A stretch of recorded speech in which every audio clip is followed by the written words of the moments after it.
Yang pertama, hubungan niat dengan yang haram. Ketahuilah Bapak dan Ibu sekalian, sesuatu yang haram tidak menjadi halal hanya karena niat yang baik. Ya, sesuatu yang haram tidak menjadi halal hanya karena niat yang baik. Misalnya kalau ada orang korupsi, kamu kenapa niatnya? Mau bangun masjid? Oh, nggak bisa, korupsi tetap haram. Ada orang merampok, kenapa kamu merampok?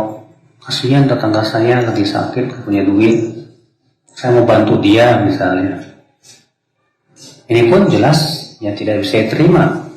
Apakah berarti korupsi jadi halal hanya karena niat yang baik? Apakah merampok jadi halal jadi karena niat yang baik? Jawabnya tidak. Ya. Ada pemuda berzina sama janda, kenapa? Kasihan tuh, kesepian. Ya. Jelas sesuatu yang haram itu Pak menjadi boleh kapan?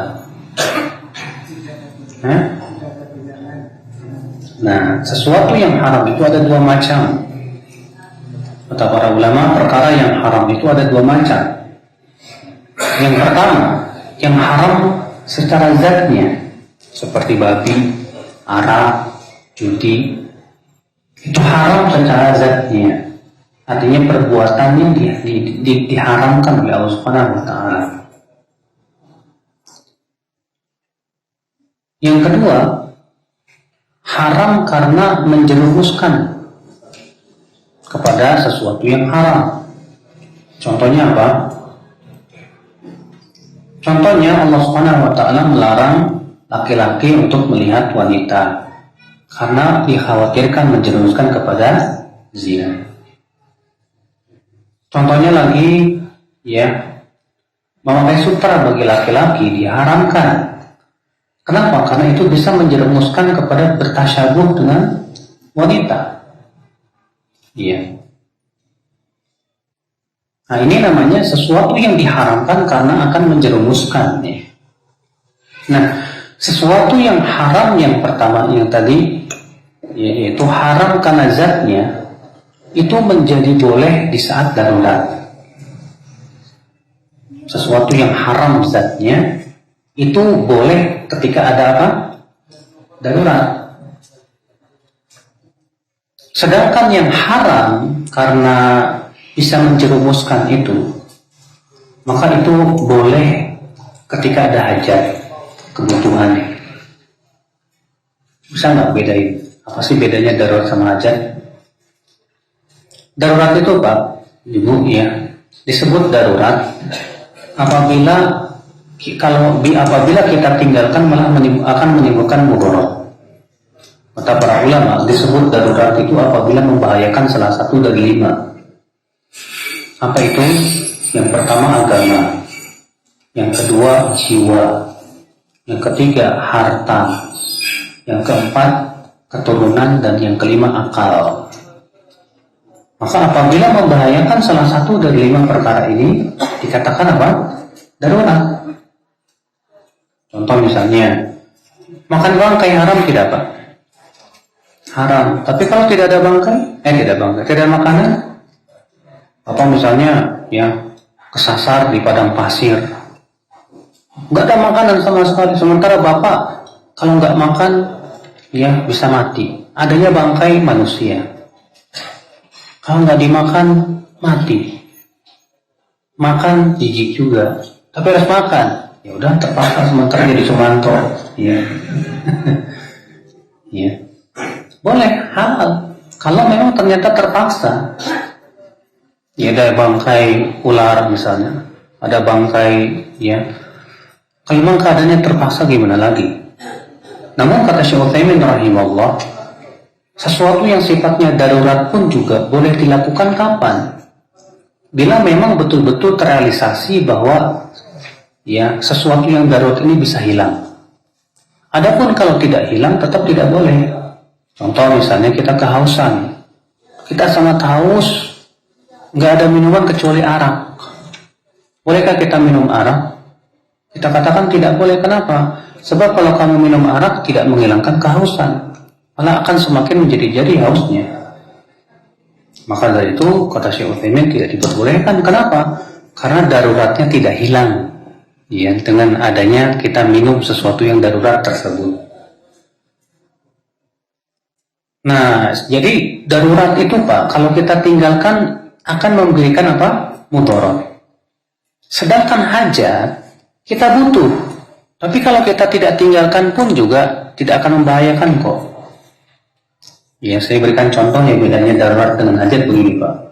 Kalau kita di tempat yang sangat dingin gitu ya, kalau kita nggak pakai jaket mungkin kita akan mati.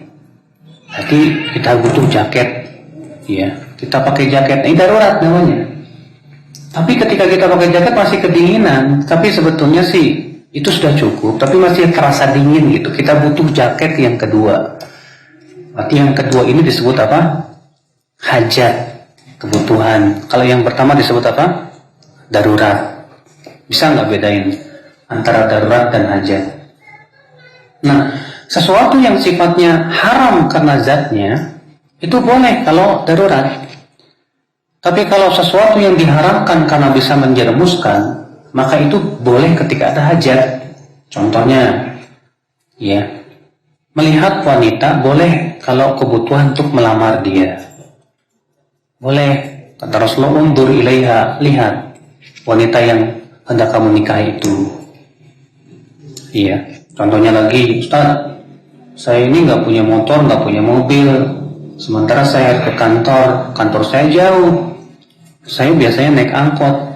Sementara kan dalam Islam yang namanya ikhtilat laki-laki perempuan haram. Nah, terus saya jalan kaki dong, nggak boleh naik angkot. Naik angkot ikhtilat, naik bis ikhtilat, naik pesawat sama juga, naik kereta sama juga. Di Indonesia susah Pak, nggak kayak Saudi. Kalau di Saudi bis itu disekat, ini bagian perempuan, ini bagian laki-laki gitu kan. Kalau di Indonesia susah dan sulit. Maka kita katakan pergilah Anda, ya karena untuk kebutuhan, untuk mencari nafkah, tapi jangan sengaja duduknya dekat perempuan. Ya. Demikian pula Rasulullah SAW menghalalkan sutra buat laki-laki ketika terkena penyakit apa? Hikah. Apa hikah itu? Gatal. Rasulullah mengizinkan beberapa sahabat yang terkena penyakit gatal untuk memakai pakaian sutra. Kenapa? Lil hajah, kata para ulama, karena adanya kebutuhan. Nggak apa-apa. Iya. Nah, ini namanya sesuatu yang haram karena apa? Diharamkan karena bisa menjerumuskan. Jadi Pak, haram itu menjadi boleh dalam keadaan dua keadaan tadi. Makanya sudah saya sebutkan tadi ya, bahwa sesuatu yang haram tidak menjadi halal karena niat, nggak bisa. Iya, kamu apa yang ke dukun? Kan niat saya baik, kenapa? Ya kan cari rezeki. Kita katakan lo nggak bisa. Datangnya kamu ke dukun, walaupun niatnya baik, tetap itu dosa. Iya. Katakan orang apa dikit-dikit ngomongnya apa Pak? Yang penting niatnya. Oh nggak bisa. Sebatas niat, ya. Kalau perbuatannya haram ya haram. Lihat saja di zaman Nabi Shallallahu Alaihi Wasallam, ya. Ada sahabat yang mengucapkan kata-kata niatnya bagus, tapi karena kata-kata itu haram diingkari oleh Rasulullah SAW. Dalam riwayat Bukhari dan Muslim ada seorang sahabat berkata kepada Rasulullah, ya Rasulullah, Masya Allah wa syi'ta. Wahai Rasulullah, dengan kehendak Allah dan kehendak engkau. Saya yakin sahabat ini niatnya bagus ketika mengucapkan kata-kata itu kan. Tapi apa kata Rasulullah SAW kepada sahabat ini? Ataj'alani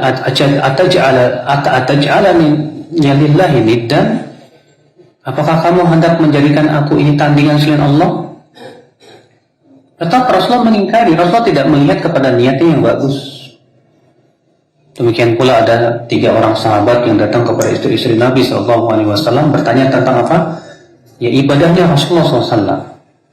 Ketika sudah dikabari, rupanya 3 orang ini menganggap remeh ibadah Rasul SAW. Lalu kemudian salah seorang dari mereka berkata, Aina nahnu min Rasulillah? Ya, siapa di kita dibandingkan orang dengan Rasulullah? Kan Rasulullah kan sudah diampuni dosanya yang lalu maupun yang akan datang. Sementara kita tidak. Makanya yang satu berkata, saya akan sholat malam terus menerus nggak tidur. Ya, semalam suntuk sudah. Yang satu berkata, saya akan puasa tiap hari, tak akan berbuka. Yang satu berkata, saya tidak akan menikah, khusus ibadah saja. Baik banget nggak niatnya, Pak?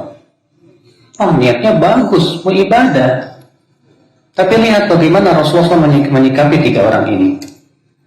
Apa kata Rasulullah kepada 3 orang ini? Antumul ladzina qultum kadza wa kadza, apakah kalian yang mengatakan begini dan begitu? Kata mereka, benar ya Rasulullah. Ama wallah, ini akhsyakum lillah wa atqakum lah. Aku ini lebih takut kepada Allah dari kalian, lebih bertakwa dari kalian. Tapi aku sholat malam, aku tidur malam, aku berpuasa, aku juga berbuka, dan aku menikah. Faman raghiba an sunnati falaysa minni. Siapa yang tidak menyukai sunnahku, maka ia tidak termasuk golonganku. Lihat, Rasulullah tidak melihat kepada niatnya. Rasulullah melihat perbuatannya ini tidak sesuai dengan roh syariat yang mudah. Makanya Pak, sekali lagi ya, sesuatu yang haram tidak menjadi halal gara-gara apa? Niat.